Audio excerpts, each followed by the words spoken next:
para Ele são todas as coisas. A Ele, pois, a glória eternamente. Amém. Eu quero agradecer a Deus pela vida do pastor Antônio Gonçalves, pela vida da pastora Nina, pela hospitalidade, pelo carinho com que ele sempre tem nos tratado todas as vezes que nós estamos aqui em Portugal, em Lisboa. Eu me sinto muitas vezes até constrangido e preocupado. Meu Deus, como é que eu vou traduzir isso?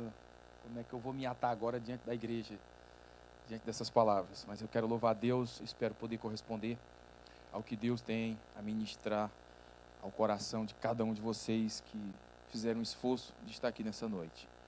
Então, quero louvar a Deus pela vida do missionário André, da pastora Joslaine, que está aqui também. Eles são filhos do meu pastor no Brasil, 01. É o pastor que me enviou para a África, me jogou no meio do fogo cruzado ali. Mas eu amo meu pastor e trago um abraço carinhoso. Vocês vão ter oportunidade de conhecê-lo. E é bom estar com vocês aqui, viu, André, Joslaine, pastor Álvaro, família, todos vocês, é maravilhoso. Deus falou para Ezequiel, ele disse: Ezequiel, capítulo 5, Jeremias capítulo 5, ele disse: Jeremias, sai pela cidade e procure um homem que pratique a justiça. E Jeremias não encontrou um homem. Deus falou para Ezequiel no capítulo 22, no versículo 30, ele diz: Ezequiel, procure um homem que esteja na posição de usar, que esteja na brecha. E Jeremias e Ezequiel não encontrou um homem. Deus fala para Lucas escrever no livro de Atos, no capítulo 22, no versículo 13: eu achei a Davi, homem segundo o meu coração. Se Deus encontrar nessa noite Davis, falando de homens, mulheres, jovens, adolescentes aqui nessa noite, eu tenho certeza que o propósito dessa conferência vai ser atingido. A Bíblia diz que Deus fez o homem reto. Eclesiastes capítulo 7, versículo 29, Deus fez o homem reto. Mas foi o homem que se meteu em muitos embaraços. Nem sempre embaraço é pecado. Hebreus capítulo 12 diz: corramos, nos despojando de todo embaraço e pecado. Às vezes embaraço é aquilo que nós carregamos dentro de nós, que impede Deus de fazer o que Ele precisa fazer na nossa vida. Às vezes é um impedimento. A maior distância que existe em cima da terra, ela é de 30 centímetros. A maior distância geográfica, anatômica que existe no mundo, ela é somente de 30 centímetros só. Ela é da cabeça para o coração. O propósito de Deus não é atingir a nossa mente, o nosso intelecto. Não, eu vou dar um culto racional e eu tenho que entender. Amém. Mas o propósito maior de Deus é dominar o nosso coração. Só teve um homem na história da Bíblia que entendeu isso na primeira vez. Foi um homem chamado Salomão. Quando Deus visita Salomão, Salomão fez o maior sacrifício que nenhum rei havia feito. E quando ele termina de fazer o sacrifício, diante de Deus, Deus se manifesta para ele e diz: Salomão, o que você quiser e o que você me pedir, eu te dou. Salomão pediu, não foi sabedoria. Salomão pediu sabedoria, pastor, está na Bíblia. Não, se você ler direito, você vai ver que ele pediu um coração sábio, shomer levê, no hebraico. Ele pediu para ouvir Deus com o coração.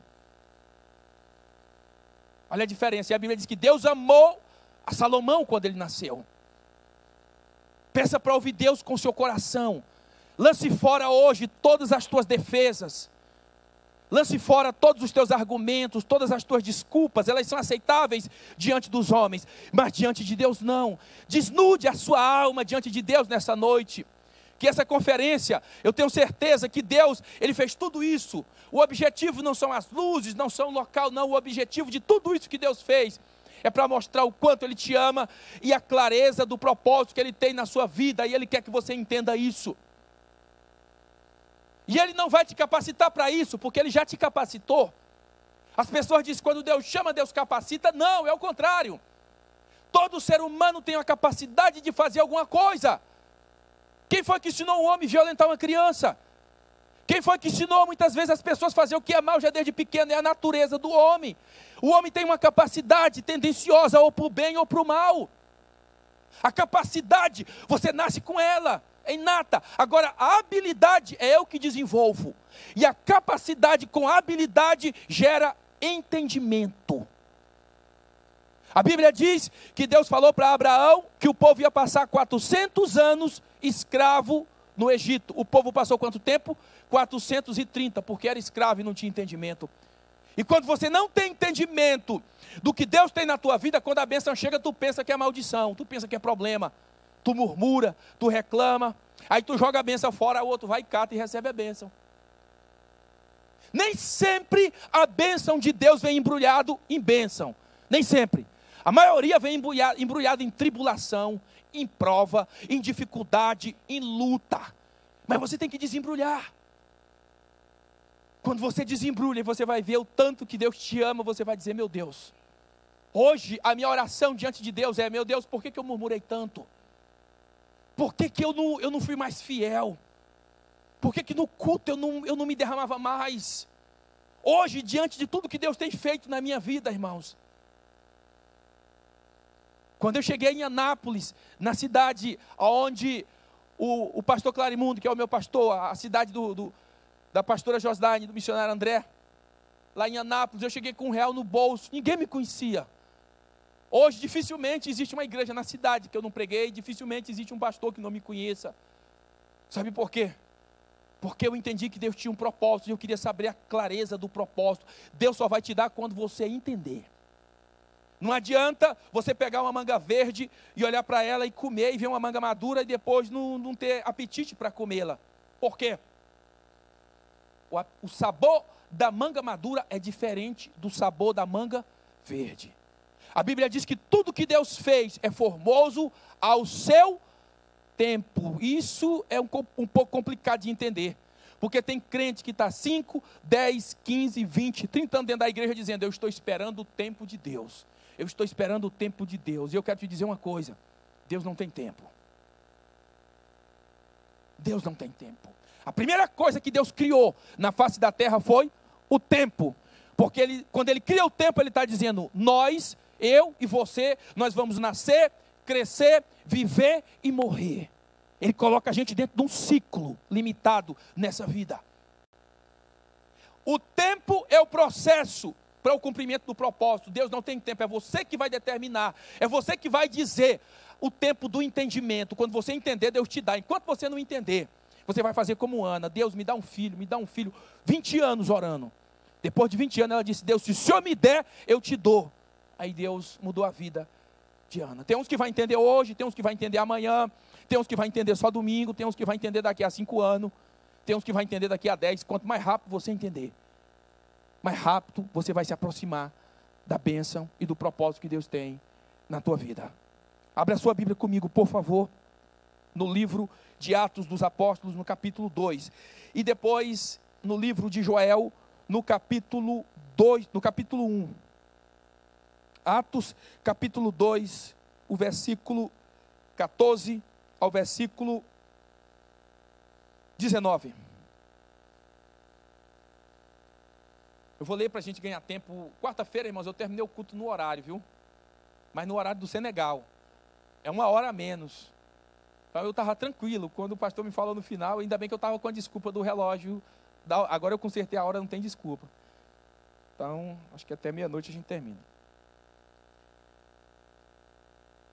Atos capítulo 2, versículo 14. Irmãos, pode ficar sentado mesmo, eu vou ler para a gente ganhar tempo. A Bíblia diz que a fé vem pelo ouvir, né? Atos 2,14 diz assim, então se levantou Pedro com os 11, e erguendo a voz, advertiu-os neste termos, varões, judeus e todos os habitantes de Jerusalém, tomai conhecimento disto, e atentai nas minhas palavras. Estes homens não estão embriagados como vindes, pensando, sendo esta a 3ª hora do dia, ou seja, 9 horas da manhã.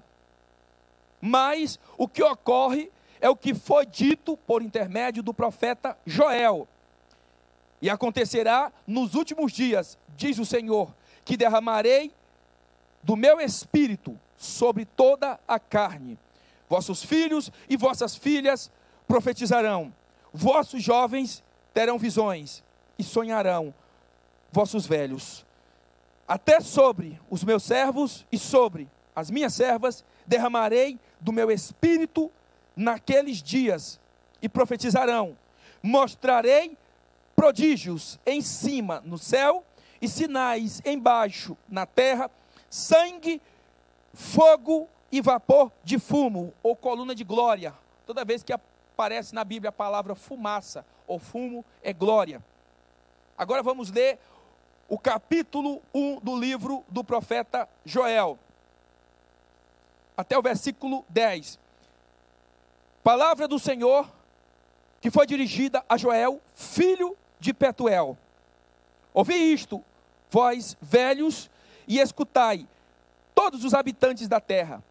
Aconteceu isto em vossos dias, ou nos dias de vossos pais. Narrai isto a vossos filhos, e vossos filhos o façam a seus filhos, e os filhos destes a outra geração. E o que deixou o gafanhoto cortador, comeu o gafanhoto migrador. O que deixou o migrador, comeu o gafanhoto devorador. O que deixou o devorador, comeu o gafanhoto destruidor. Ébrios, despertai-vos e chorai. Uivai todos os que bebeis vinho por causa do mosto, porque está ele tirado da vossa boca, porque veio um povo contra a minha terra, poderoso e inumerável, e os seus dentes são dentes de leão, e tem os queixais de uma leoa. Fez da minha vide uma assolação, destroçou a minha figueira, tirou-lhe a casca, que lançou por terra, e os seus sarmentos se fizeram brancos. Lamenta com a virgem que pelo marido de sua mocidade está cingida de saco. Cortada está da casa do Senhor a oferta de manjares e a libação. Os sacerdotes, ministros do Senhor, estão enlutados. Por quê? Versículo 10. O campo está assolado, e a terra de luto, porque o cereal está destruído. A vide se secou, as olivas se murcharam.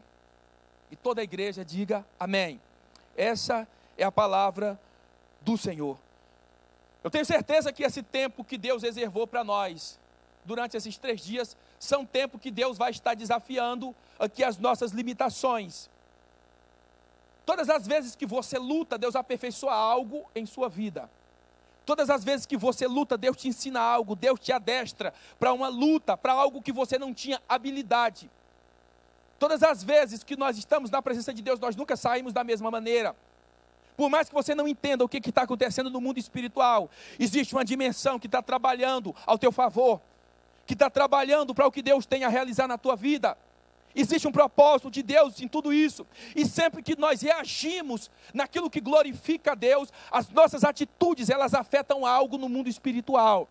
As nossas atitudes, elas tocam de alguma maneira no mundo espiritual, da maneira como nós vivemos, da maneira como nós falamos, da maneira como nós traduzimos a fé que nós professamos. Não tem como a gente entrar na presença de Deus e sair da mesma maneira. Por quê? Porque Deus nunca começa algo sem antes estabelecer o final. Esse culto, ele está acontecendo para nós agora, mas para Deus já aconteceu na eternidade. Deus, ele não tem futuro. Deus, ele não tem presente, tudo não tem passado. Tudo para Deus acontece no presente. Ele nunca começa algo sem estabelecer o final. E como ele sabe que nós precisamos da aprovação, nós precisamos do cuidado, da intervenção do céu na nossa vida, para a gente entender aquilo que nós não conseguimos compreender com a nossa mente, com a nossa compreensão natural. Deus cria situações, Deus cria momentos como esse, para adestrar a nossa vida. A uns aqui Deus vai dar escudo, a outros Deus vai dar espada, a outros Deus vai dar funda que derruba gigante, a outros Deus vai dar habilidade para louvar, como vocês viram aqui os irmãos louvando, com tanta graça, com tanto fervor. A uns Deus vai dar capacidade de administrar, a outros Deus vai dar ousadia para curar, a outros Deus vai dar o dom da palavra, mas você nunca entra na presença de Deus e sai da mesma maneira que você entrou. Deus não precisa do tempo, nós precisamos. A eternidade, ela é a ausência do tempo. Quando Deus começa algo da nossa vida, Ele vai aperfeiçoando. Filipenses capítulo 1, versículo 6, Ele aperfeiçoa até chegar dia perfeito. E nós precisamos ter essa clareza, nós precisamos ter essa compreensão. Se eu ficar parado, esperando, nada vai acontecer. Não é para você estar onde você está hoje, aí onde você está é só para você começar. Você tem que se sentir desafiado por Deus para caminhar mais. Você precisa se sentir desafiado para romper aquilo que tem te impedido, os embaraços. Embaraços para mim, irmãos, na minha visão, são algemas, são cadeias que te impedem de avançar, que te impedem de cumprir aquilo que Deus estabeleceu na tua vida. Enquanto nós não entendemos isso, irmãos, nós ficamos orando e dizendo, eu estou esperando o tempo de Deus. E nessa percepção humana, irmãos, o mundo vai girando dentro de um ciclo repetitivo de oscilações, ou para o bem ou para o mal.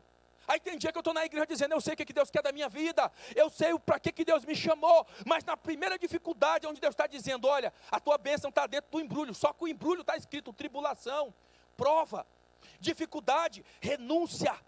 Mas eu não quero isso, eu não quero que Deus toque nessa área, porque eu gosto muito disso, eu não consigo me libertar disso. Mas para Deus fazer o que Ele precisa fazer na tua vida, Ele tem que quebrar as cadeias.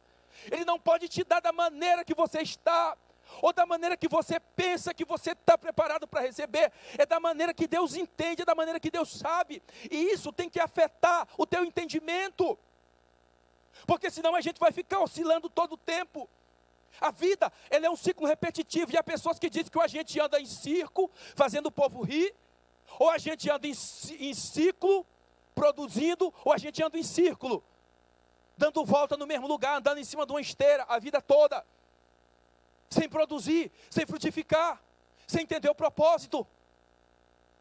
Aí o tempo passa, a vida ela é muito rápida, ela é muito breve, ela é muito incerta, porque nós não temos a certeza do amanhã. A única certeza que nós temos é de caminhar com Deus hoje, é de aproveitar cada momento na presença dEle, é de dar oportunidade não para Deus, dar oportunidade para nós mesmos, para aquilo que Deus tem a realizar na nossa vida. E nessa busca, irmãos, nessa oscilação, uns vão acertando, outros vão errando, uns vão passando pela mesma dificuldade, a mesma coisa, todo o tempo. Por que um aluno ele repete o ano? Porque ele foi reprovado, ele não passou no teste. Assim é com Deus. Quando nós não passamos no teste que Deus coloca diante de nós, Deus coloca nós no rabo da fila de novo, porque a fila anda. E Deus não usa ninguém por pena, Deus não usa ninguém por necessidade, e Deus não usa ninguém por capricho, Deus usa por propósito, e você tem que entender o propósito de Deus. E você só vai entender se relacionando com Ele. E partindo da percepção humana, irmãos, nós temos que entender, partindo do nosso entendimento, partindo daquilo que Deus colocou na nossa mente, que tudo aquilo que Deus faz na nossa vida é para glorificar o nome dEle. Tudo que Deus faz na nossa vida, Deus é caçador de glória. Ele diz, a minha glória eu não vou dar a ninguém. É só Ele que é glorificado. Em cada dimensão dessa festa aqui, em cada dimensão desse momento espiritual, desse banquete que Deus reservou para a gente, só o nome dEle é exaltado, no céu, na terra e embaixo da terra. E a gente tem que entender isso, tem que ter essa sensibilidade, irmãos. Porque duas coisas sempre vão ter que andar junto na nossa vida: preparo e oportunidade. Não adianta você ter oportunidade se não tiver preparo. Você vai matar um pombo com um tiro de canhão, vai desperdiçar munição, vai perder oportunidade. Por isso que tem que haver um preparo, tem que haver um entendimento. E tudo isso, irmãos, você vai adquirir se relacionando com Deus. Porque quando você não aprende, quando você não entende, você vai ter que fazer tudo de novo. O texto que nós lemos aqui, e tudo que nós sabemos da vida do profeta Joel, é que ele era filho de Petuel. Havia 12 pessoas com o nome Joel, mas o nome do profeta só é citado 2 vezes. Uma vez, foi o primeiro texto que nós lemos no livro de Atos, E a segunda vez foi o texto que nós lemos no livro do próprio profeta Joel. O profeta Joel, ele vai te ensinar aqui uma profecia contra o povo de Deus. E nós vamos entender um pouco quem era esse povo aqui que esse profeta estava falando e que estava diante dessa situação. O povo havia aprendido tudo que Deus havia lhe ensinado, mas não havia colocado em prática. O povo havia caminhado com Deus. O povo de Deus havia vivido um tempo de comunhão, de sinais, de milagres. Eles viram tudo. Nós nos alegramos com a bênção, irmãos. Existe no nosso ombro direito um privilégio de estarmos aqui, de podermos ouvir. E de vocês também poderem ouvir os pastores que tem aqui, os louvores que tem aqui. Existe um privilégio maravilhoso. Mas tudo isso traz também para nós no ombro esquerdo uma responsabilidade. Existe uma responsabilidade, não é só se alimentar, não é só se encher, nós vamos ter que repartir. Porque se a nossa fé, ela morrer em nós mesmos, ela já está morta, antes mesmo de chegar no nosso coração. Ela tem que ser compartilhada. Um povo valente, Deus manda aqui um exército de gafanhotos. No livro de Provérbios, no capítulo 30, no versículo 27, diz que os gafanhotos, eles não têm general, eles não têm rei, eles não têm comandante, mas eles são organizados. Olha a lição que Deus estava dando para o povo dele. Havia 3 coisas aqui, irmãos. Havia 3 elementos aqui que nunca poderia ter saído do meio do povo de Deus e que saiu e que trouxe sérias consequências para o povo de Deus. Versículo 10, olha o que diz: o campo está assolado, e a terra está de luto, porque o trigo, o cereal, a palavra, não tinha mais. O povo está assolado e a terra está de luto, porque o vinho, a vide foi destruída. Não havia alegria, não havia motivo. Por que muitas pessoas chegam dentro da igreja e não tem motivo para celebrar, não tem motivo para adorar, porque passou o dia pensando em tristeza, em derrota. O diabo foi buscando o passado dele, trazendo coisas ruins na vida dele, e o Satanás sabe que ninguém vive sem passado, sem presente e sem futuro, mas tanto o futuro como o passado eu tenho que administrar no presente, nas minhas emoções. E quando você está feliz, com a esperança vívida no coração, você tem alegria, você tem prazer, você tem um sorriso, você quer dar um abraço, você sente saudade do irmão que você viu ontem, mas já sentiu saudade hoje. O povo não tinha motivo para isso. Terceiro, o azeite. A oliveira tinha murchado, não tinha o azeite, a presença do Espírito Santo. Os 3 elementos básicos da igreja: a palavra, o verbo, Jesus, o Espírito Santo e a alegria que o povo tinha de celebrar a Deus. Não havia mais no meio do povo de Deus. Toda instituição que se preze, ela tem 3 fases. A primeira fase é a fase do fundamento. A segunda fase é a fase do desenvolvimento. E a terceira fase é a fase do equilíbrio. A primeira fase nós temos que fundamentar aquilo que nós cremos. Depois nós temos que divulgar, compartilhar, testemunhar. E a gente vai ter que manter esse equilíbrio todos os dias, diante do nosso testemunho. Jesus, ele fundamentou a fé. Os discípulos tiveram que divulgar. E somos nós, a igreja do arrebatamento, que temos que ter esse equilíbrio para testemunhar diante do mundo aquilo que os nossos pais fizeram por nós. Uma das mensagens que eu vou pregar lá na igreja do pastor Isaac Reis, inclusive, é: e quem há de ir por eles? Porque por nós já veio. A gente usa esse texto até hoje falando em quem há de ir por nós. Já veio Jesus, já veio os apóstolos, Deus já derramou o Espírito Santo, e agora por eles que estão lá fora, que precisa preencher essas cadeiras que estão vazias aqui. Quem é que vai por eles?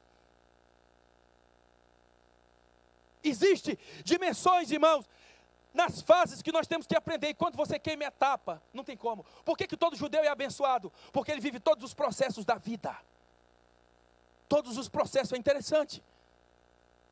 Nós temos que entender que em cada processo Deus vai falar com a gente. Os discípulos, irmãos, fundamentaram.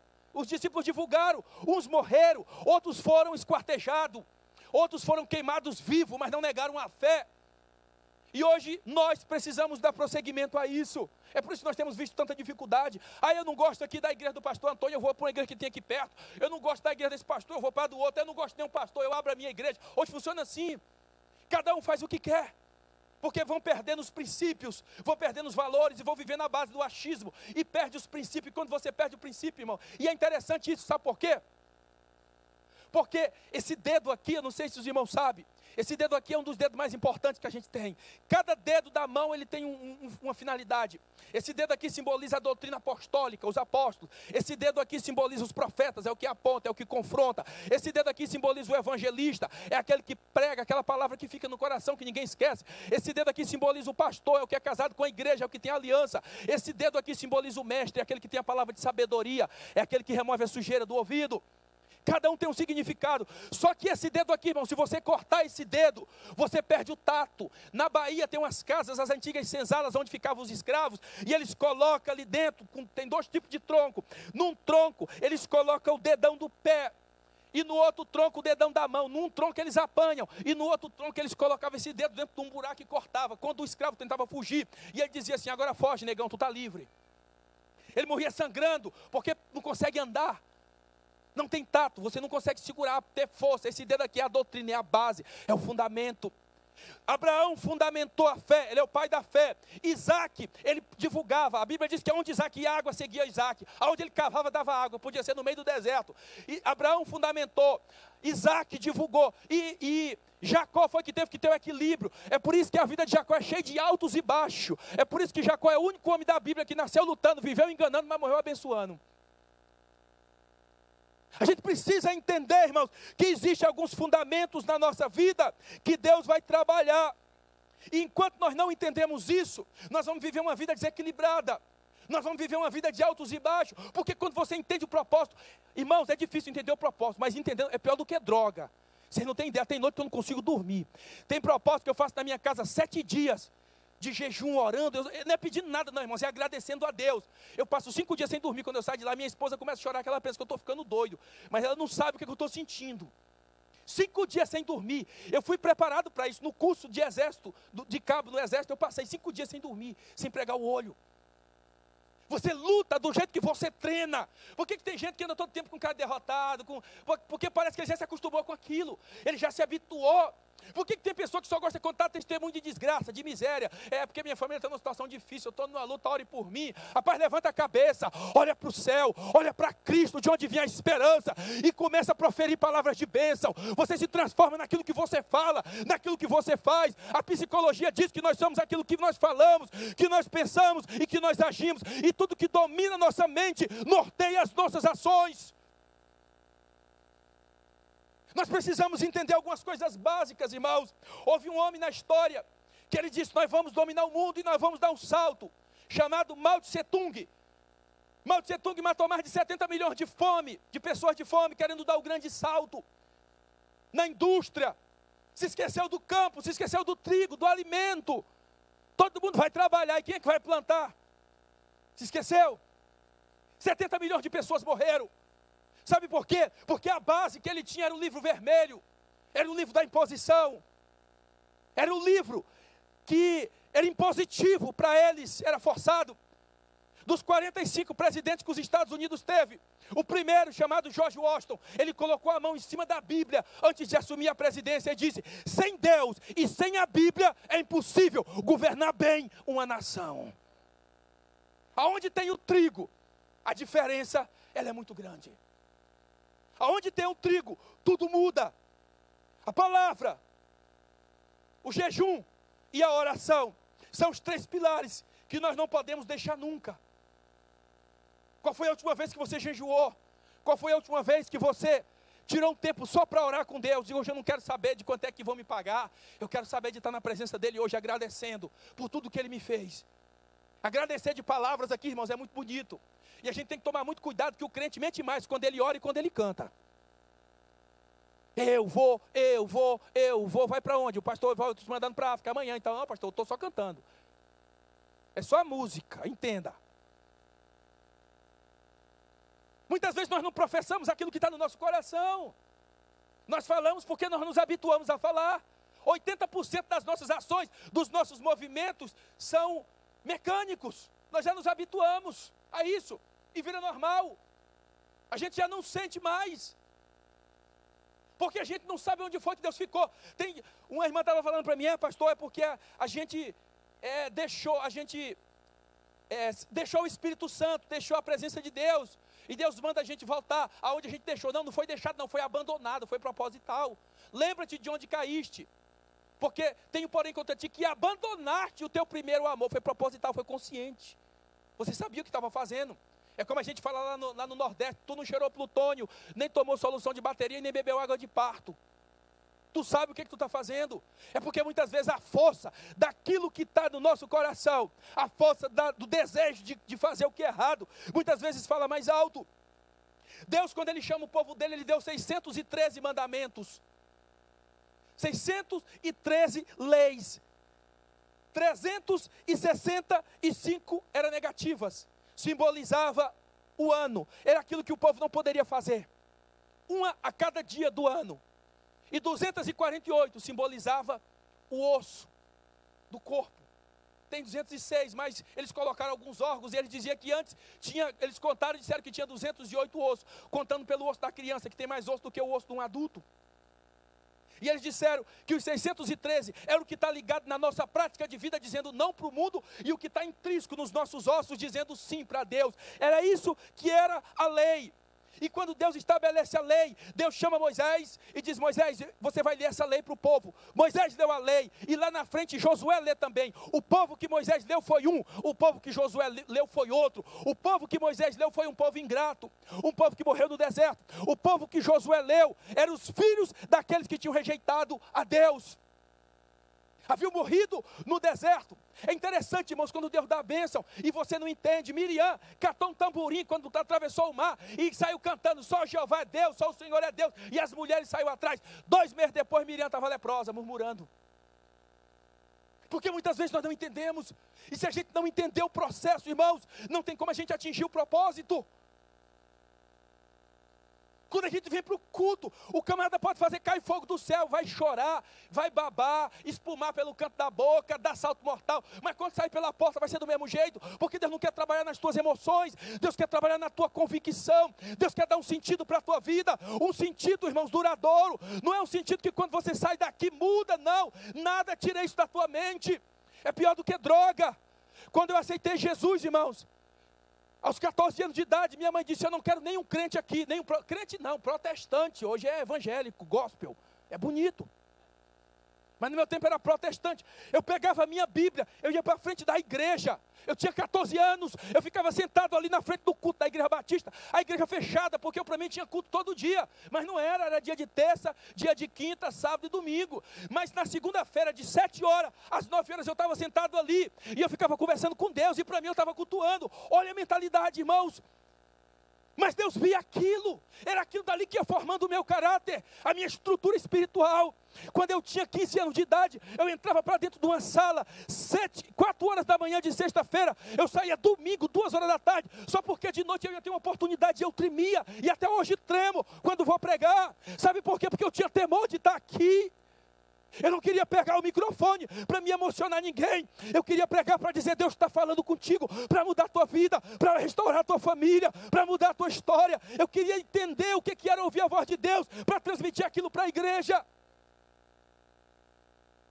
Hoje em dia a pergunta é: pastor, fazer tatuagem é pecado? Pastor, beber vinho é pecado? Pastor, antigamente as pessoas queriam ser cheios do Espírito Santo, queria ser batizado, queria ter visão, queria falar em mistérios.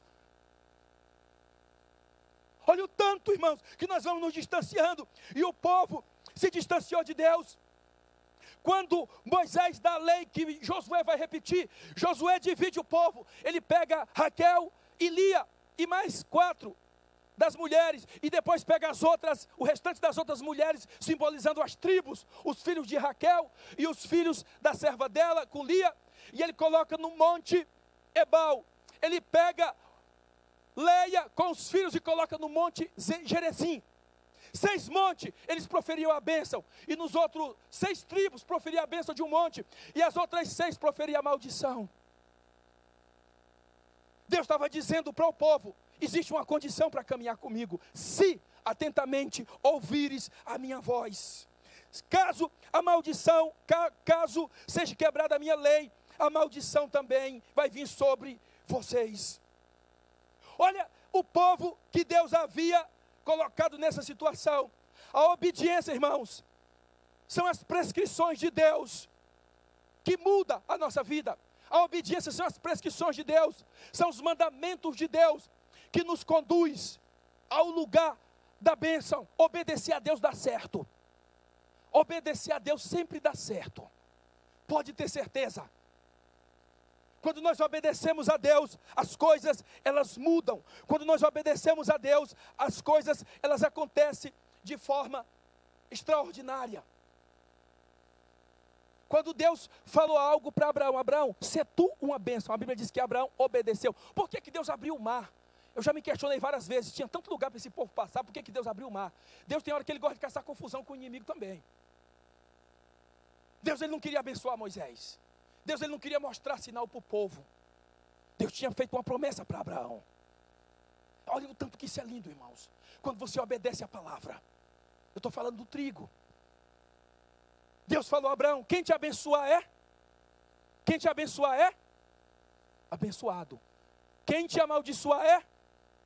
Está feito, Abraão? Ele está feito. Deus pega Abraão e coloca Abraão 500 anos na frente da história. 500 anos, é como se você estivesse assistindo um filme, começasse a assistir o filme, cancelasse o filme no começo, desse um pause, e depois pulasse para o final para ver o resultado. Foi isso que Deus fez com Abraão. Olha, Abraão, o que eu vou fazer com o meu povo? Aí a Bíblia diz que Deus adormeceu Abraão, fez uma aliança e mostrou tudo o que ia acontecer. E Ele disse: eu vou te abençoar, Abraão. O povo vai para o Egito escravo. Quando Moisés nasce, Faraó disse: não pode nascer nenhum menino aqui, mata todo mundo. Mata como? Afoga, joga no mar, mata afogado. Mas não deixa nascer. Moisés já tinha sido saído com o povo. Se você ler o texto, ele já estava livre há 7 dias.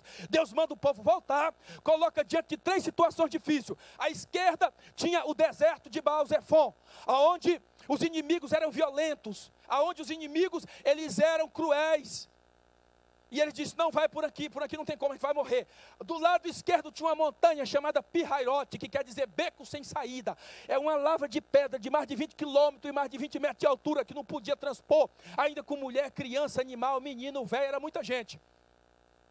E diante deles tinha o mar. E o povo disse: agora, Moisés. Aí eu penso que Deus está com Abraão, dizendo lá na eternidade: está vendo, meu filho, a herança que eu te falei, a bênção que eu te falei. Eu disse que a maldição que os teus inimigos te amaldiçoassem, eles iriam morrer. E a bênção que eles te abençoassem, eles iriam ser abençoados. Como ele matou o meu povo jogando no mar, da mesma forma que ele matou a tua geração, eu vou matar deles. Quando Moisés passa, quando o último hebreu passa, Deus fecha o mar com os inimigos, dizendo: quando você honra a minha palavra, eu honro aquilo que eu prometo. Quando você honra a minha palavra, eu tenho prazer em te abençoar. Nós precisamos, irmãos, entender que existem alguns princípios da parte de Deus, que se nós não colocarmos em prática, não funciona. Mas pastor, a bússola está dando essa direção, o mapa está dizendo que é por aqui. O que Deus está dizendo que é por aqui? Pega o mapa, fecha, pega a bússola, coloca no porta-luva do carro e anda na direção que Deus te mandou, porque dá certo. Obedeça a palavra de Deus. Quando nós entendemos isso, irmãos, nós entendemos o propósito de Deus. Esse povo aqui, que vocês leram comigo no texto do livro de Joel e do livro de Atos, olha quem era esse povo. Era um povo que, quando Salomão foi oferecer sacrifício, ofereceu 1000 holocaustos no lugar mais alto. Quando Davi vai buscar a arca a primeira vez, ele busca a arca, mas ele não entende o processo. Ele queria agradar a Deus, mandou colocar ouro no chifre das vacas, mandou colocar ouro nos pés, nos cascos das vacas, e mandou colocar ouro na charrete, na carroça, e disse: nós vamos trazer a arca, mas nós vamos trazer com honra. Só que Deus não queria que a arca viesse em cima de lombo de animal. A presença de Deus tem que vir no homem, é na gente. E Deus toca na arca, a arca cai. Uzá, que era filho de um sacerdote, que a arca estava 20 anos na casa dele, mas não entendia. Ele toca na arca, Deus faz uma ruptura nele, Deus mata ele na hora. Davi fica com medo e não toca na arca. A arca vai para a casa de um homem chamado Obed-edom. E Davi ora durante 3 meses, dizendo: Deus, aonde eu errei? aonde eu errei. E Davi chama os levitas dizem, olha, a presença dele tem que vir sobre o ombro dos levitas, da tribo de Corá, os coraitas. Davi, ele retorna, e agora ele retorna diferente, porque ele obedeceu a palavra. Ele entendeu que a palavra é mais importante, é a palavra que direciona, é a palavra que santifica, é a palavra que transforma, é a palavra que muda, é a palavra que garante a vitória. Davi, ele traz a arca agora, só que ele traz de uma maneira diferente. A Bíblia diz que quando ele dava 6 passos, cerca de 3 metros, ele oferecia cerca de 14 animais. 14 animais ele oferecia a Deus. O tempo que a arca ficou na casa de Obed-edom foi 3 meses. A distância da casa de Obed-edom a Jerusalém era 30 quilômetros. Agora imagina, a cada 6 passos, 3 metros, ele parava e sacrificava 14 animais. Quando ele dava o 7º passo, ele celebrava a Deus, ele adorava a Deus. Davi fez 3 salmos lindos e maravilhosos: o Salmo 22, o Salmo 23 e o Salmo 24. O Salmo 22 é um profeta que morre, o Salmo 23 é um Deus que vive, e o Salmo 24 é um rei que voltará. Por isso que quando ele vai entrando em Jerusalém, ele abre a porta de Jerusalém sem roupa, desnudo na presença de Deus, e diz: levantai, ó porta, as vossas cabeças, levantai-vos, ó portais eternos, para que entre o Rei da Glória. Quem é o Rei da Glória? Davi? Não, o Rei da Glória é o poderoso na guerra, é o poderoso na batalha. Davi ofereceu mais de 100 animais para Deus, louvando, celebrando, adorando, porque obedeceu a palavra. Esse era o povo, irmãos de Deus. Esse era o povo que Deus havia escolhido. Um dos sinais de maturidade, irmãos, em obediência à palavra, é quando nós sacrificamos as coisas no presente pelo futuro, pelas coisas de amanhã. Eu tive as mesmas oportunidades que os meus irmãos, mas eu guardei coisas que eles não guardaram. Eu dizia: eu só vou me casar uma vez, só uma. Eu só namorei com uma jovem na igreja, a mais bonita que tinha. Não sou bobo, e que louvava a Deus, e casei com ela. Pastor, só teve um casamento perfeito? Não, tive dificuldades no meu casamento. Não existe casamento perfeito, mas existe princípio perfeito que rege o casamento. E eu aprendi isso cedo. Eu sabia que eu ia ter dificuldade. Ela tem um pensamento, eu tenho outro. Ela gostava de peixe com farinha, lá do Amazonas. Eu gostava de arroz com feijão e carne. Você tem que ter uma identidade de saber quem você é. Billy Graham, irmãos, Poyong Shu, quando começou a pregar, ele queria ser Billy Graham. Ele passou 6 meses pegando as mensagens de Billy Graham, depois acabou. Ele disse: e agora? E Deus falou para ele: teu nome é David Yong Shu, o dele é Billy Graham. Tu gosta de comer arroz, ele gosta de comer carne. Tu é coreano, ele é americano. Eu uso ele de uma maneira e quero te usar de outra. Não precisa você ter inveja do outro. O que é inveja? É uma crise de identidade. É quando você não sabe quem você é e você quer ser o que o outro é. Deus tem algo maravilhoso. Deus não é aquele Deus que eu não posso mais dar para ninguém, porque já acabou. Eu já dei dom para o irmão aqui tocar, já dei dom para o irmão Rui estar aqui, já dei dom para o pastor Antônio Gonçalves ser o pastor aqui, e quando ele sair daqui não vai ter mais pastor. Não, Deus sempre tem algo especial para alguém, mas é você que tem que buscar, é você que tem que entender. Existe aqui outros pastores, tem o pastor Álvaro, tem outros pastores aqui, tem irmãos, tem irmãs, tem pessoas com talentos, mas você tem que descobrir, porque senão você vai ver uma crise de identidade. Meu Deus, ela canta bonito demais e a minha voz é tão feia. Eu me lembro que quando eu fui cantar a primeira vez, eu era novo convertido, irmão, cheio da unção. E eu fui cantar um hino, e o hino era difícil, mas para mim eu cantava demais. 27 anos depois eu não posso cantar, que eu assombro os irmãos. Imagina 27 anos atrás. Mas eu fui cantar. E a irmã que me levou para a igreja, que me ganhou para Jesus, quando eu abri o olho, irmãos, eu cantei com o olho fechado ainda, como profissional. Só faltei botar a mão no ouvido. Quando eu abri o olho, ela estava morrendo de rir, ela estava vermelha de rir, e eu comecei a rir também. Eu caí na risada também, que nem eles. Para não passar vergonha, eu não sabia se eles estavam rindo de mim ou rindo para mim, então eu ri também. Existem algumas coisas, irmãos, que nós precisamos entender, que nós precisamos compreender para Deus poder fazer na nossa vida o que Deus quer fazer. Esse povo aqui era o povo de Deus. Esse povo aqui era o povo que, quando Josué manda os espias para Jericó, uma prostituta chamada Raabe, ela disse: nós temos ouvido o que o teu Deus tem feito, ele tem assombrado a gente. Quando ouve falar do Deus de vocês, as pernas ficam trêmulas, ficam bamba, a gente tem medo, é assombrosa as coisas que ele faz. O testemunho de uma prostituta chamada Raabe, ela é chamada de prostituta no livro de Hebreus, ela é chamada de prostituta em outras partes da Bíblia, mas na genealogia de Jesus não, ela é chamada de Raabe. Deus tira o pejorativo quando entra na genealogia dele. Raabe diz: nós temos ouvido. Esse mesmo povo, eu fiz todo esse rodeio, irmãos, para você entender quem era esse povo. Um povo que durante o dia, Deus colocava uma coluna de nuvem, para o sol não queimar na pele deles. Olha o tanto que eles eram importantes. E durante a noite, quando vinha o frio, Deus colocava uma coluna de fogo para aquecê-los. Agora era o povo que no texto que a gente leu aqui, no versículo 7, diz que nem nas árvores tinha casca para eles oferecer um sacrifício de libação, um sacrifício líquido a Deus. Olha a diferença da realidade. Como foi que esse povo chegou nessa condição? Como foi que eles chegaram a desprezar Deus e a natureza? Que quem oferecia 1000 boi não tinha mais nem chá para oferecer para Deus. Aonde foi que eles deixaram Deus? Sacerdote faz um sacrifício, não tem chá. Cadê o profeta? Está embriagado, não tem como falar com Deus. Cadê o rei? Está na promiscuidade. Josué, cadê o povo? Joel, cadê o povo? Zorobabel, cadê o povo? Cadê alguém que está na brecha? Não tem. Aí Deus usa a vida de um jovem de 22 anos chamado Joel. Joel diz: aconteceu isso no dia dos vossos pais, ou nos nossos dias. Aqui não é um exército de guerreiros, de soldados, aqui é um exército de gafanhoto. Quando Deus quer humilhar, irmãos, Ele sabe como é que Ele faz. Ele mandou um exército de gafanhoto, uma nação que ninguém conseguia ficar em pé diante deles. Ele manda um exército de gafanhoto. Para que Ele faz isso, irmãos? Para humilhar o povo. O profeta se coloca de pé no meio daquele povo. Irmão, profetizar quando a coisa está fluindo é bonito demais.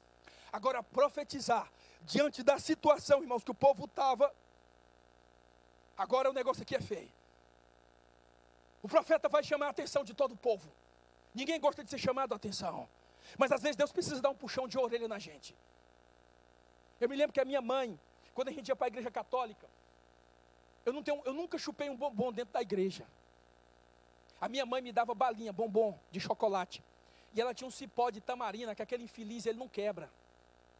Ele rodeia o corpo todinho, tamarindo, né, um cipó. O de goiaba ele é duro, mas ainda quebra. O de tamarina não, aquele infeliz. E ela levava o cipó dentro da bolsa dela e me dava o bombom. Ela dizia: chupa o bombom lá na missa. Quando ela chegava em casa, ela pediu o bombom de volta. Se eu tivesse um bombom, era uma taca. Era uma surra que ela dava na gente. E eu aprendi aquilo. Eu disse: meu Deus, minha mãe era pequena, irmão, mas minha mãe era valente. Eu já vi minha mãe parar trânsito no centro de cidade, batendo em mulher que meu pai tinha diamante. Aonde ela parava, o pau comia. Diante de Deus, eu já vi minha mãe acabar com festa. Olha, o Valdenor, teu pai, graças a Deus que meu pai se converteu. Ele está lá numa festa, ela chegava lá arrebentando tudo. Mas ela não era normal não, tinha alguma coisa diferente ali, tinha alguma coisa ruim ali.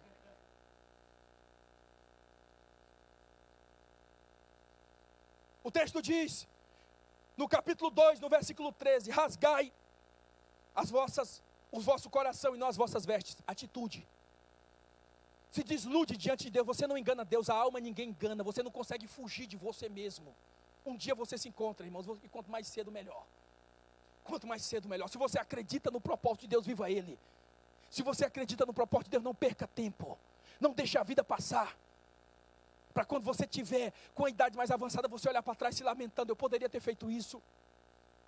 Eu fazia coisa com 17 anos que hoje eu não consigo mais fazer. Eu tinha tanta força, irmãos, quando eu era mais novo, eu carregava 3 sacos de cimento. 3 sacos de cimento de 50 quilos. Eu colocava um saco deitado aqui, 2 em cima. Eu não tinha corpo. Eu era magro, mas eu tinha muita força. Eu sempre me alimentei bem. E alimentar bem, irmão, não é comer porcaria não, é comer arroz, feijão, carne mesmo. Eu dizia: Deus, eu quero viver a minha vida toda para o Senhor. Eu gastei toda a minha juventude para Deus, jovem.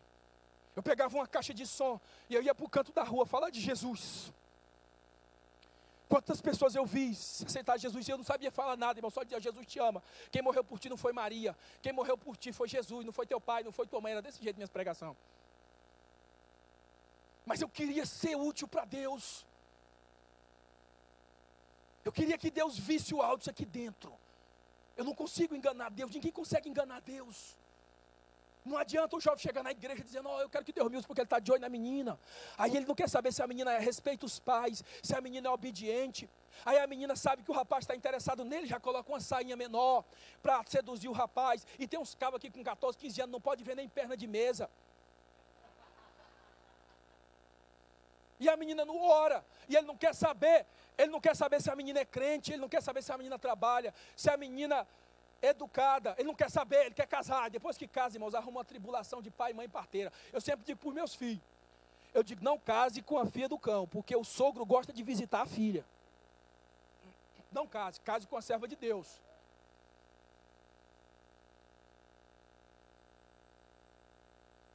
Deus quer te conhecer por dentro. Rasgai o teu coração e não a tua veste. Aqui, irmãos, é lindo, mas a parte mais linda do texto que eu acho, e agora eu quero trazer o refrigério para a gente, está no capítulo 2, no versículo 19, eu acho lindo demais isso aqui, irmãos. Diante de tudo isso, diante de toda essa situação, olha o que é que ele diz, capítulo 2, ele respondendo disse, eis que vos envio o cereal, e o vinho, e o óleo, e deles serei fartos, e não entregarei mais ao opróbrio entre as nações. E para ficar mais bonito ainda, olha o que ele diz aqui, no versículo 25 em diante, essa parte aqui, irmãos, é bíblica, do 23 em diante, alegrai-vos, pois, filhos de Sião, regozijai-vos no Senhor, vosso Deus, porque Ele vos dará em justa medida a chuva, fará descer como outrora a chuva temporã, e a chuva serôdia. As eiras se encherão de trigo, e os lagares transbordarão de vinho e de óleo. Restitui-vos-ei os anos que foram consumidos pelo gafanhoto, migrador, pelo destruidor, pelo cortador, e o meu grande exército que enviei contra vós outros. Comereis abundantemente, olha a promessa de Deus, e vos fartareis, e louvareis o nome do Senhor vosso Deus. Eis que se ouve maravilhosamente convosco, e o meu povo jamais será envergonhado. Eu vi um economista no Brasil, ele dizia algo que eu achei muito interessante. Ele disse, se você perder 50 mil reais hoje, 50 mil euros hoje, e ganhar 1 milhão de euros amanhã, os 50 mil de euros que você perdeu hoje, você não consegue recuperar. Se você ganhar 10 milhões de euros amanhã, você vai ganhar 10 milhões de euros. Ele falou que não tem como restituir. A economia, ela trabalha com a linguagem. Toda instituição, todo segmento tem uma linguagem. Até de 1 a 9 é adição, é soma. De 9 a 99 tem outro significado. De 99 a 999 é outro significado. De 1000 em diante já chama compensação. Já muda. E ele diz, não tem como restituir. Aí eu fiquei feliz, sabe por quê? Porque só Deus tem o poder de restituir. Aquilo que foi perdido, só Deus, Ele pode restituir. Só Deus, Ele pode dar de volta. Só Deus, Ele pode fazer. Só Deus, Ele pode mudar na nossa vida. Aí a pergunta é, será que o que Deus está fazendo na nossa vida aqui é suficiente? Será que nós temos entendido? Sabe por que me alegra? Porque o profeta de Deus vai restituir. Era impossível. Era impossível, aquilo que o profeta estava falando. Ele diz, mas Deus vai restituir. Ele diz, Deus vai restituir o trigo, a palavra. Quem é a palavra? Jesus. No livro de Gálatas, no capítulo 4, no versículo 4 diz, vindo pois a plenitude dos tempos, Deus enviou o seu Filho. Eis que eu vos envio quem? Aqui Deus enviou a provisão. Para nós, Deus enviou o Filho. João 1,14. E o Verbo se fez carne e habitou entre nós. Deus fez uma promessa aqui que Ele enviaria e Ele enviou seu Filho. Por quê? Olha as dimensões, irmãos, daquilo que Deus vai tratando na nossa vida. Quando Deus visitava o povo no Antigo Testamento, que o povo pecava contra Deus, todas as vezes que Jesus caminhou pela terra, Ele revolucionava. Todas as vezes que o Espírito Santo vinha na face da terra, irmãos, ele alegrava o povo. Mas toda vez que Deus desceu do céu e pisou na terra, a terra tremeu. A Bíblia diz que quando ele estava no Monte Sinai diante do povo, quando Deus desce no Monte Sinai, o Monte Sinai ficou zambeta, ele tremeu com a presença do Criador. O povo tinha medo de Deus. Deus envia o trigo para satisfazer o povo, para o povo entender o que Deus sentia por ele, que é Jesus, o verbo de Deus. O povo crucifica, rejeita Jesus, e ele diz: eu vou enviar algo mais para vocês, eu vou enviar o azeite, eu vou enviar o óleo, simboliza o Espírito Santo, é um dos símbolos do Espírito Santo. Agora o que é interessante é que a profecia de Joel não ficou só no livro de Joel. Agora a gente vai lá para Atos capítulo 2, do versículo 14 em diante. Escutai, ó igreja de Benfica, aquilo que Pedro pregou é a mesma palavra que nós podemos pregar hoje, amanhã, depois da manhã e até Jesus voltar. Que palavra? Ele diz o que aconteceu com o profeta Joel, o que profetizou o profeta Joel. Mas a bênção era só para o povo de Deus. Capítulo 2, versículo 39. Abra a sua Bíblia comigo, por favor.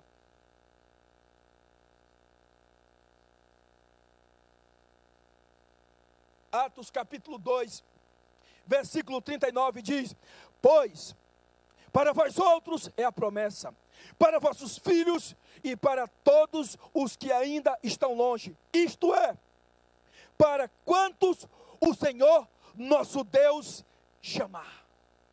A promessa é para mim, a promessa é para você. A promessa não se restringiu só ao povo de Deus do Antigo Testamento.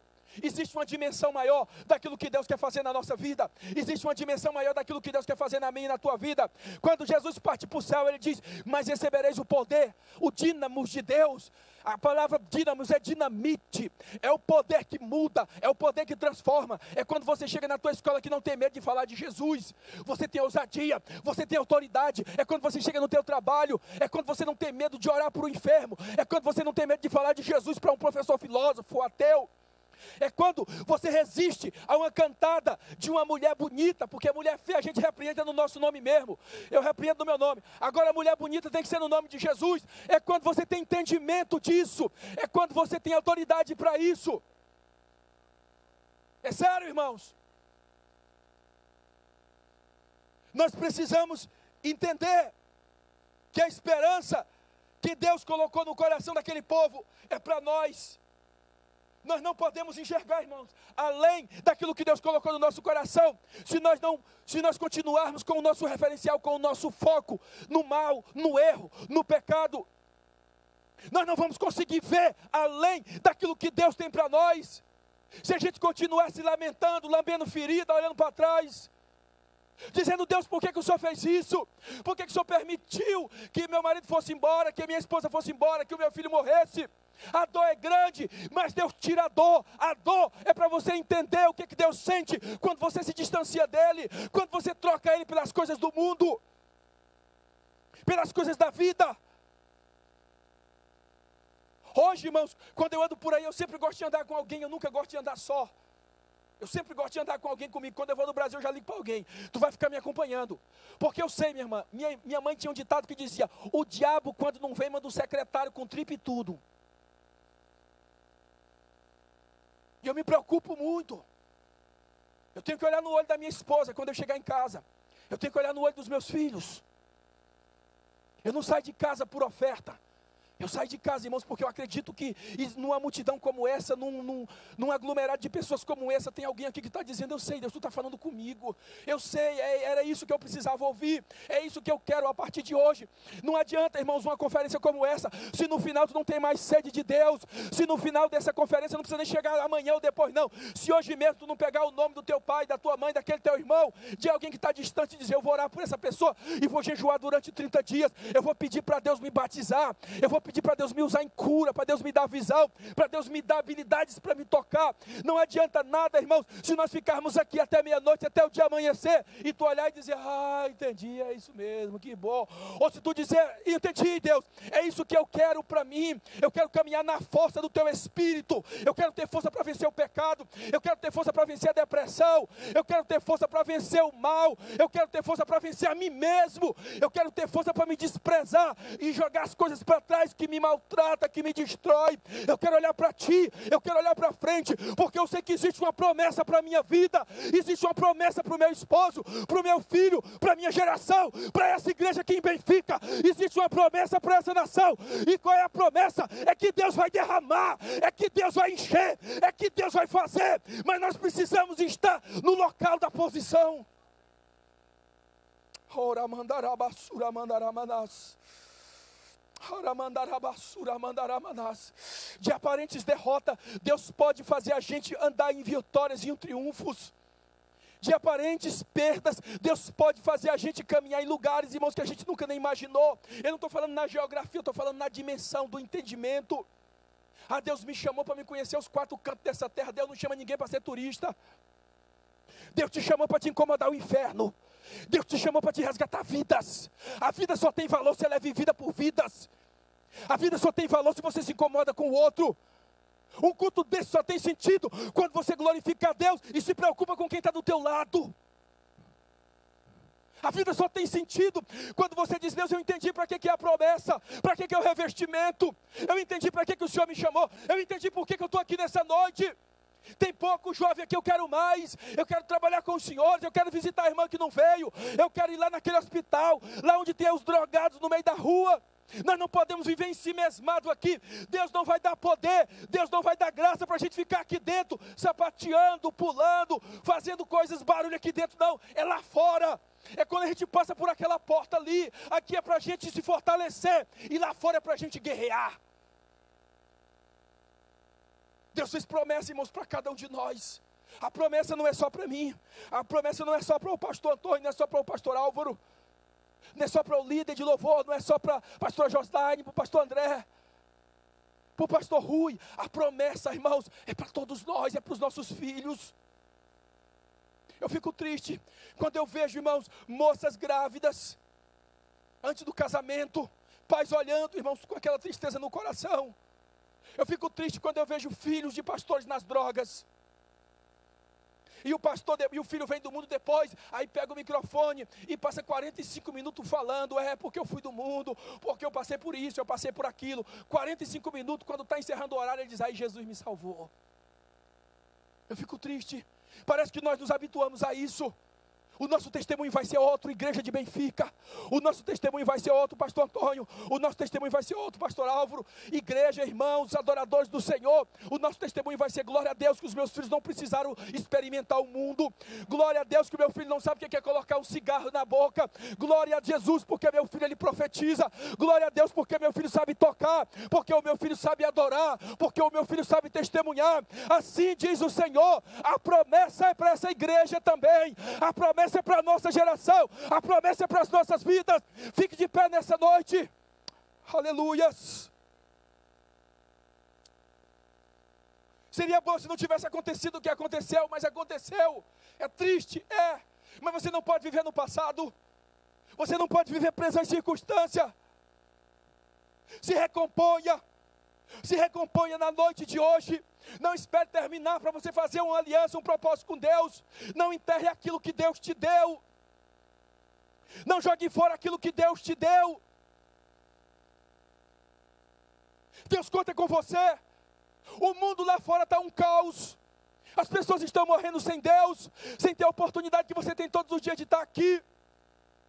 E qualquer jogo de futebol, qualquer programação do mundo alegra eles. Você não precisa disso, porque a tua alegria é 24 horas. E a tua alegria não é só aqui, é na tua casa, é na tua escola. É onde você está, porque o Espírito Santo, ele não está do teu lado, ele não está em cima, ele não está embaixo, ele está dentro de você. Ele habita em você. É Ele que te dá força para viver. É Ele que te dá força para vencer. Quem sabe o inimigo, ele colocou algumas coisas na tua vida, dizendo: ele arrancou a alegria. Tem pessoas que não têm mais alegria. Ele consegue ver só a dor dele. Deixa eu te falar uma coisa: quando tu se focaliza só na tua dor, tu te esquece do outro. Quando tu olha para você e pensa que você merece tudo: eu vim para o culto hoje, então eu estou precisando que Deus faça um milagre na minha vida. Eu estou precisando de uma resposta de Deus. Mas no momento que você está aqui dizendo: Deus, a minha situação não está muito boa, Mas a irmã, ela está numa luta difícil. Ela perdeu a esposa, ela perdeu o filho, ela está no hospital, os filhos estão nas drogas. A nossa nação precisa de uma intervenção tua. Quando você se preocupa, a dimensão do propósito de Deus na tua vida aumenta.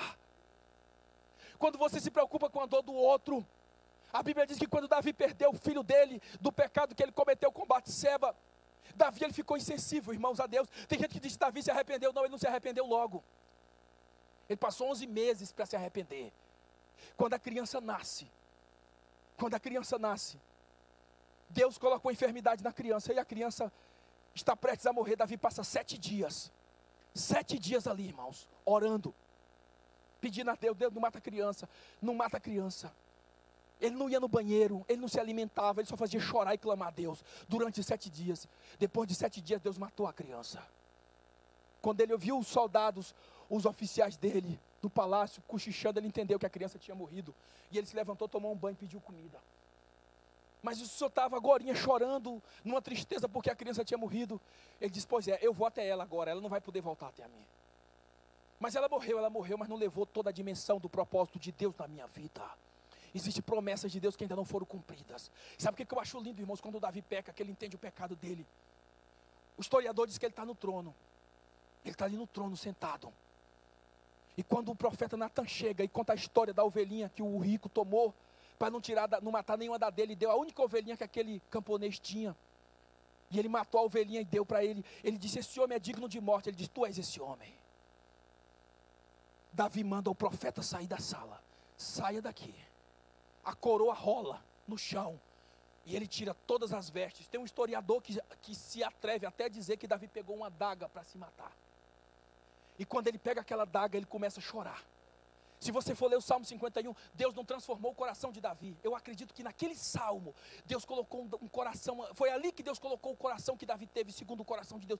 Porque ele diz: eu sou tão pecador que não tem jeito para o meu coração. Pode ler o Salmo 51 depois. Meu coração é irreconciliável, não tem jeito, ele é impuro. Mas cria em mim, ele não falou transforma, restaura. Ele diz: cria em mim um outro coração novo, e restaura em mim um espírito inabalável. Irmão, não está na Bíblia, mas eu creio que Deus é poderoso. Deus arranca o coração de Davi, e ele coloca um coração de adorador. Um coração que diz: Deus, tu me deu coroa, tu me deu reino, tu me deu tudo. Eu não posso deixar nada disso pelo Senhor. Nada é mais importante do que Deus. Você tem que ter sede dEle. Você tem que ter desejo dEle. A minha esposa, irmãos, me satisfaz. Os meus filhos me alegram. Mas só Deus me preenche. Não é ninguém. É Ele. A promessa dEle só vai fazer sentido quando você entender o que Ele significa na tua vida. Quando Ele significa para você. Deus te fez uma promessa, mas Ele precisa fazer algo na tua vida. Eu vim pregar nessa noite, irmão, sobre sarando a terra ferida. Deus precisa sarar. Deus precisa sarar aquilo que o mundo fez. Aquilo que quando você se distanciou de Deus, o inimigo tomou, o inimigo tirou.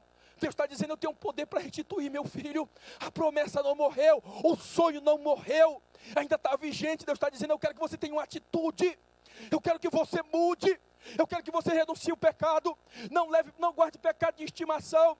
Purifica os teus olhos, jovem. Quando você estiver na frente da internet, purifica os teus lábios, a tua palavra.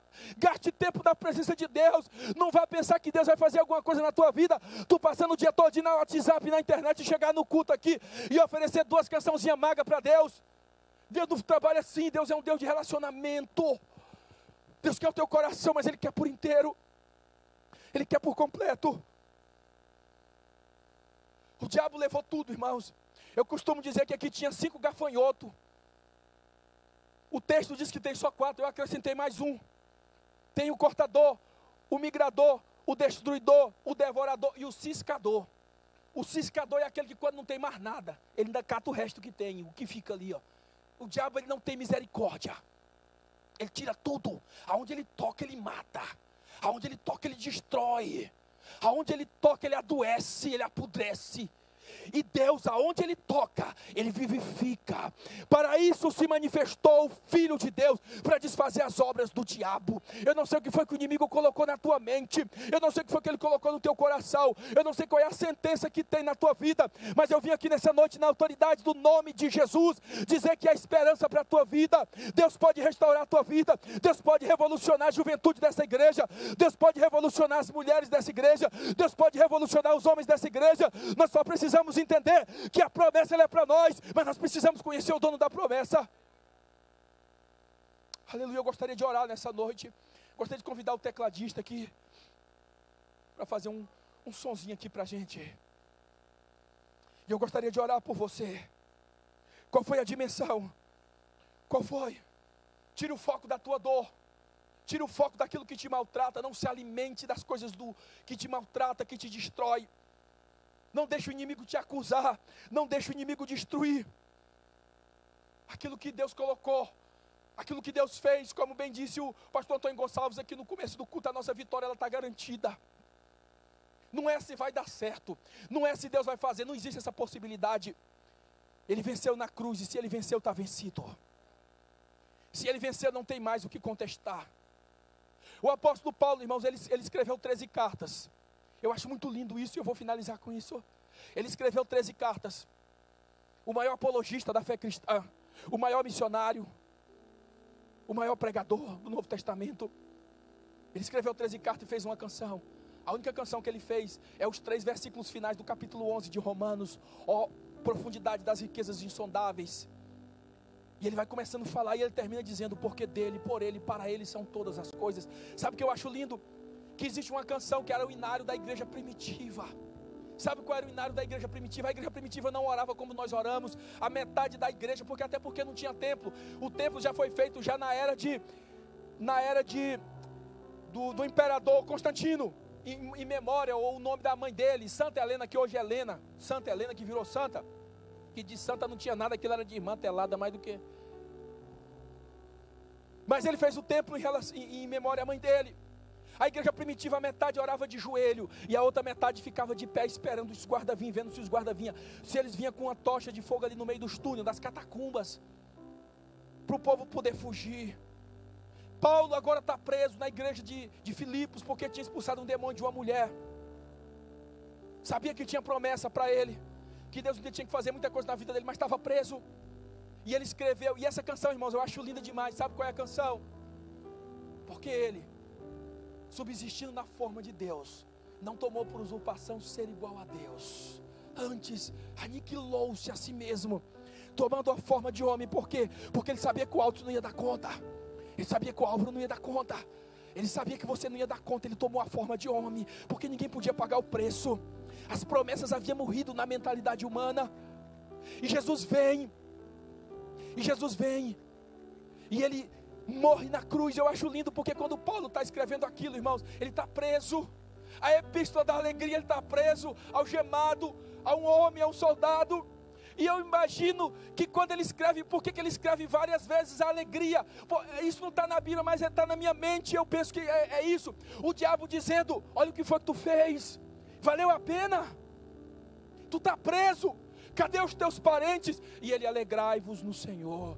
Valeu a pena? Cadê a tua mãe? Cadê o teu pai, os teus irmãos? Cadê aqueles que caminhavam contigo, Paulo? Cadê o teu Deus, Paulo? Tu está preso. Cadê, Paulo? Alegrai-vos no Senhor. Valeu a pena por quê? Aí Paulo começa: porque ele, subsistindo em forma de Deus, não tomou por usurpação ser igual a Deus, antes aniquilou-se a si mesmo, tomando forma de homem. Aí eu imagino que Satanás, ele diz para Satanás para que se dobre todo o joelho, e Satanás diz: só dos anjos? Ele diz: não. Só dos homens? Ele diz também: não. Dos que estão no céu, na terra e embaixo da terra, Satanás. A promessa é para mim, é para você e é para a tua família, e o diabo não pode arrancar, o diabo não pode tirar, porque quem conquistou sabia o que estava fazendo, quem conquistou sabia porque estava lutando. Hoje todas as religiões do mundo têm a tumba cheia, mas o coração vazio de esperança. Nós somos o único povo na face da terra que a tumba está vazia, mas o meu e o seu coração está cheio da presença de Jesus. É Ele que faz, é Ele que cura, é Ele que restaura, é Ele que transforma. É no nome dEle que eu quero orar nessa noite. E eu queria primeiro saber se existe alguém que está aqui, que está afastado dos caminhos do Senhor, que por um motivo ou por outro se afastou, saiu da casa do Senhor. O mundo não tem nada para te lá fora, só morte, destruição. Hoje é uma noite de oportunidade. E se tiver alguém aqui nessa noite, nessa condição, pastor, eu me arrependo e eu glorifico a Deus porque Deus me trouxe aqui nessa noite, e eu quero que Deus mude a minha vida, que Deus transforme o meu coração.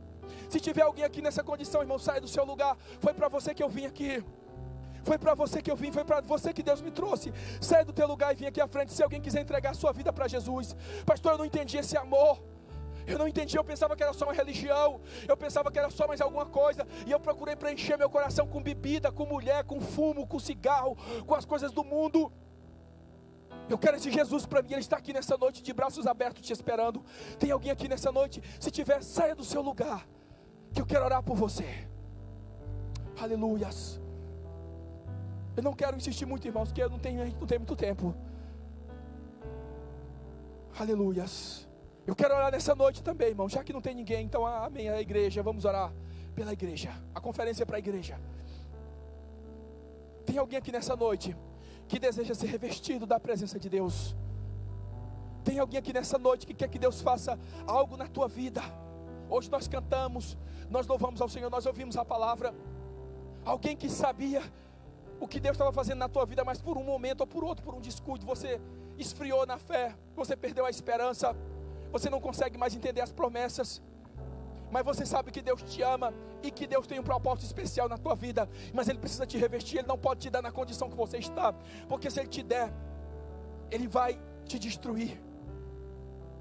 Existe um pregador no Brasil que ele diz algo muito interessante. Ele diz que uma das formas de Deus destruir o homem é dizer: seja feita a tua própria vontade. É quando a vontade nossa, ela é feita. Se tem alguém aqui nessa noite, irmãos, que quer ser revestido do poder de Deus e quer ser cheio do Espírito Santo, saia do seu lugar e vem aqui à frente, que eu gostaria de orar por você. Pode sair, irmão, saia sem medo e não espere chamar muitas vezes não. Se tu já sentiu que Deus falou contigo, sai logo e vem. Acaba que fica enrolando e espera a gente chamar 4, 5 vezes. Deus falou contigo, é contigo, então vem. Isso, é assim. É igual quando a gente, já viu o jogo de bingo, quando você ganha alguma coisa, que a pessoa grita teu nome, é meu, é assim que a gente tem que sair, é eu, é para mim, Deus, é eu que quero. Isso. Se derrame na presença de Deus nessa noite, fale com Ele, comece a falar com Ele, você que vem aqui à frente. Deus, Ele não está em cima, Ele não está embaixo, não fica olhando para o lado, para o outro, preocupado não. Comece a visualizar de onde Deus te tirou. Comece a visualizar o que Deus tem na tua vida. Quantas pessoas já morreram no teu tempo? Quantas pessoas já saíram da igreja? Quantas pessoas já se esqueceram de Deus e você ainda está aqui? O porquê que você está aqui? Porque existe um propósito da parte de Deus. Isso, busca Deus, igreja. Clame ao Senhor. Nós estamos aqui numa dimensão, numa esfera diferente. Existe, irmãos, uma dimensão diferente aqui nessa noite. Isso é uma dimensão de esperança, é uma dimensão de promessa. Você que deseja ser batizado no Espírito Santo, eu não preciso chegar e falar para você, dizer glória, glória, glória, não, dizer Deus me batiza. Deus te enche nessa noite, Deus te reverte nessa noite. Ore mandarabasture menecalamanahas, uramandarabasura mandaramanas, rimanchou de calabaçu e andaramanahas. Isso, adore a Ele, Ele gosta de ser adorado. Quando a gente está no mundo, a gente grita, a gente faz arruaça, na presença dEle a gente fica tímido, fica medroso. Deus não usa a gente medrosa, Deus não usa a gente covarde. Deus não nos deu espírito de covardia, Deus nos deu espírito de ousadia. Faça que nem Joel, Deus vai restituir. Eu não estou vendo, mas eu não vivo por aquilo que eu vejo, eu não vivo pelo que eu vejo, eu vivo pelo que eu creio. As promessas de Deus não envelhecem, as promessas de Deus não caducam, as promessas de Deus não morrem. O Deus que fez a promessa é fiel para cumprir. Isso. Se derrame na presença dEle. Qual foi a última vez que você chorou na presença de Deus? Choramos por um filho que perdemos, choramos pela dor que nos incomoda, mas não choramos na presença daquele que nos deu a vida. Já não temos mais força, já não temos mais alegria, já não temos mais motivo. Parece que o nosso Deus está morto, Se o teu Deus está morto, se o Deus que você serve está morto, se Ele está na sepultura, fique calado. Mas se Ele está vivo, abre a tua boca e adora Ele. Nós somos alimentados por aquilo que falamos. Os anjos são alimentados de glória em glória, e nós somos alimentados da mesma maneira. Eis que vos envio, eis que restituo, eis que trago uma dimensão nova na tua vida. Aleluias, aleluias, aleluias, aleluias. Seja visitado por Deus, seja visitado por Deus nesta noite, seja visitado pelo Espírito Santo. Olha, irmão, tem uma criança aqui, um adolescente aqui, quebrantada na presença de Deus. O imini calabassura mandaramanás. Deus visita a vida, meu Deus, dessa adolescente, meu Pai.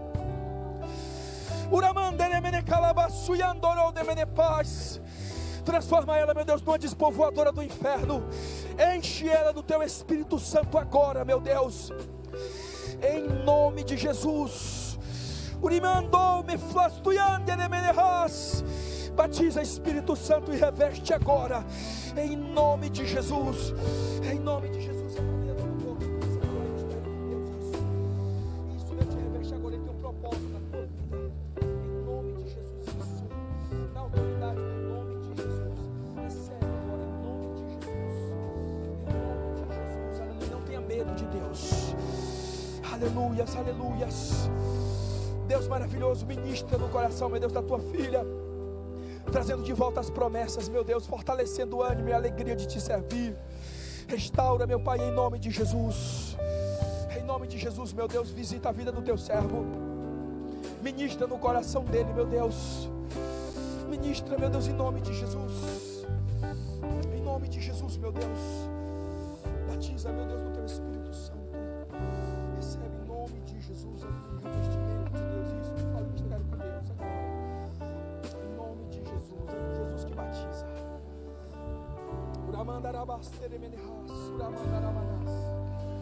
Isso, fala em nome de Jesus. Tem medo não. Isso, em nome de Jesus, meu Deus, reveste o teu servo agora. Em nome de Jesus, em nome de Jesus. Em nome de Jesus, meu Deus, visita, meu Pai. Visita as tuas filhas, meu Deus. Em nome de Jesus, em nome de Jesus. Em nome de Jesus, meu Deus maravilhoso. Nós ministramos, meu Deus, na autoridade do nome de Jesus.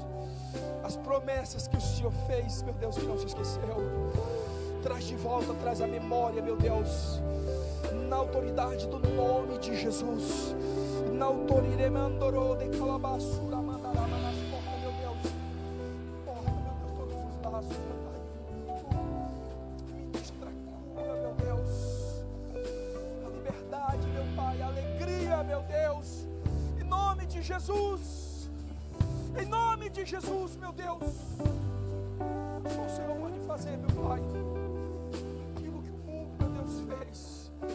E não tem poder para desfazer, o Senhor faz, meu Pai, nesta noite. O Senhor é maravilhoso e fiel, meu Deus, em nome de Jesus. Manifesta o teu amor, meu Deus, em nome de Jesus. Abençoa, meu Deus, as tuas filhas. Reveste, meu Deus, em nome de Jesus. Em nome de Jesus, meu Pai. Em nome de Jesus Cristo, meu Deus maravilhoso.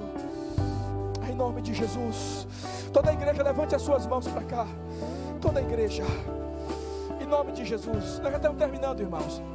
Irmãos, nossos cultos lá na África são de 6 horas. Debaixo de um sol.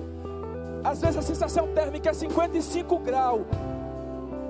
Se vocês veem como um africano adora a Deus.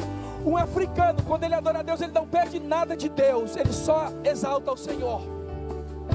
E muitas vezes nós, porque viemos de um dia fatigante de trabalho, nós perdemos muitas vezes a bênção de Deus, porque nós damos lugar ao cansaço, ao medo, e nós perdemos o que Deus tem de melhor para a nossa vida. Esaú, quando estava cansado, diz: de que me resta a promessa? Se eu estou com fome e eu preciso comer. E ele perdeu a bênção. Deus, Ele quer revertir a tua vida, mas a gente tem que ter desejo de Deus. A gente tem que ter necessidade de Deus. É como se fosse uma questão de vida ou de morte. Deus vai restituir, o irmão está ali, amém. Deus vai restituir, Deus vai dar, amém. É dizer: Deus, eu estou entendendo. Eu sei. E eu quero deixar uma palavra profética nessa noite para a amada igreja. Aonde o inimigo envergonhou, aonde a vergonha chegou, Deus vai fazer a alegria e a honra chegar mais longe. Deus vai tirar os medos, os anseios, e Deus vai te ensinar a depender dEle. Deus vai te ensinar a ser valente. Deus vai tirar esse complexo de inferioridade, esse complexo que você carrega dentro de você, que o inimigo tem te maltratado. Deus vai tirar. E Deus vai te dar armas específicas para você saber lutar. Mas você vai fazer algo também para Deus. Eu queria que você colocasse isso no seu coração. Eu não vou impor para ninguém. Eu não vou impor para ninguém. Mas eu queria que você, que sentiu Deus falar contigo nessa noite, dizer: Deus, como é que eu faço? Qual é o primeiro caminho? Você vai sentir a dor do outro. Você vai procurar entender, sentir o que Deus sente. Você vai pegar o nome de 3 pessoas hoje. 3 pessoas. E você vai orar por elas. Ela pode estar longe, ela pode estar perto, ela pode estar aqui em outra cidade. Você vai orar por 3 pessoas durante 30 dias. No final dos 30 dias, você vai ligar para essa pessoa e vai dizer o que você fez por ela, que você orou. Você vai dizer: Deus me incomodou a orar por você e eu orei por você. Aqueles que puderem jejuar, jejuem. Os que estão afastados dos caminhos do Senhor, você vai orar por alguém que está distante. Pode ser por alguém que está no mundo, por um colega teu da escola, por um amigo, por uma pessoa. Você vai pegar 3 pessoas que o inimigo está maltratando, que o inimigo apagou o brilho de Cristo na vida dele, e você vai se colocar na posição como Josué, como Joel, e você vai dizer: Deus vai restituir. E enquanto você trabalha buscando aquilo que Deus vai fazer na vida daquela pessoa, Deus vai começar a fazer coisas na tua vida, que você vai vir aqui testemunhar. Escuta o que eu estou falando. Eu estou falando como um profeta.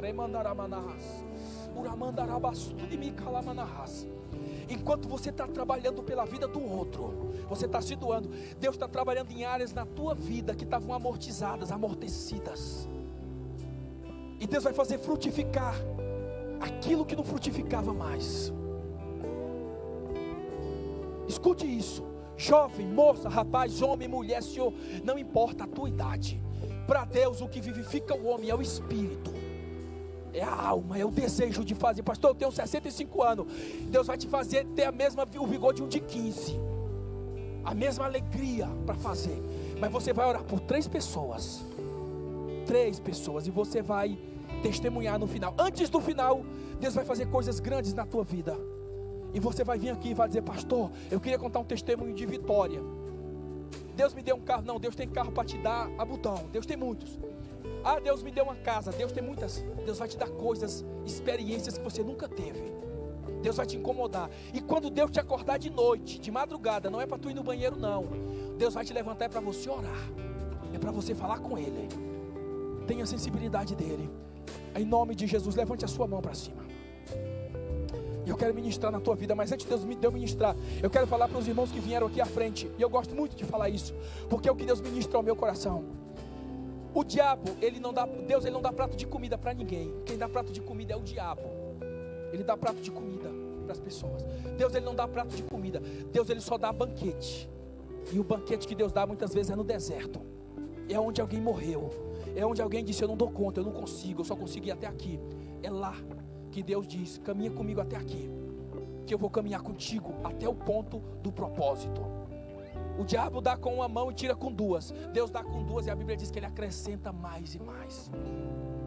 Levante sua mão e eu quero orar nessa noite. Soberano Deus e eterno Pai, mediante a Tua palavra, meu Deus, que eu ministrei nessa noite, na autoridade do nome de Jesus, pelo Teu Espírito Santo, meu Deus, eu creio no poder da Tua palavra. Eu creio, Senhor Deus, no mover do Teu Espírito Santo, porque eu sei que nada de sobrenatural acontece sem a presença do Teu Espírito Santo, meu Pai.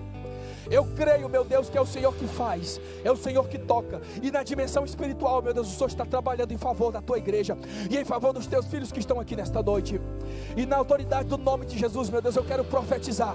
Eu quero profetizar queda de cadeias. Eu quero profetizar, meu Deus, quebra de barreiras. Eu quero profetizar sentimentos de dúvidas que caiam por terra. Eu quero, meu Deus, na autoridade do nome de Jesus, repreender, meu Pai, acusações do diabo do passado. E eu quero ministrar, meu Deus, a restituição, A restituição, meu Deus, em todas as áreas. A restituição na área emocional. A restituição, meu Deus, na área matrimonial. A restituição, meu Deus, na saúde. O Senhor tem poder para curar, meu Pai. Aquilo que o homem diz que não pode, o Senhor diz que pode. E eu oro, meu Deus, no poder do nome de Jesus. Cura, meu Pai, aqueles que estão enfermos aqui nesta noite, Senhor. Cura na autoridade do nome de Jesus. Eu profetizo, meu Deus, a saúde da alma, saúde emocional. Eu profetizo, meu Deus, plenitude do Teu Espírito Santo, meu Deus. E eu creio que até o final dessa conferência, grandes coisas o Senhor fará. Grandes coisas o Senhor fará. Porque o Senhor tem poder para restituir. O Senhor tem poder para fazer. E Jesus está aqui. Aquele que faz está aqui. O Espírito Santo está aqui. E é a Ele que nós adoramos. É a Ele que nós exaltamos. É a Ele que nós glorificamos. Jesus, o Teu Filho Todo-Poderoso. Em nome de Jesus.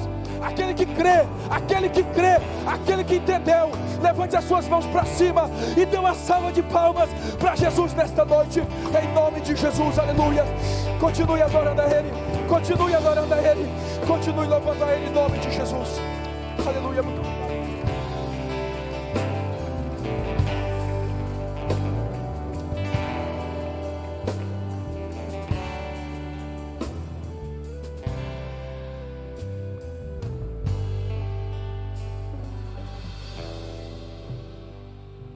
Aleluia, aleluia.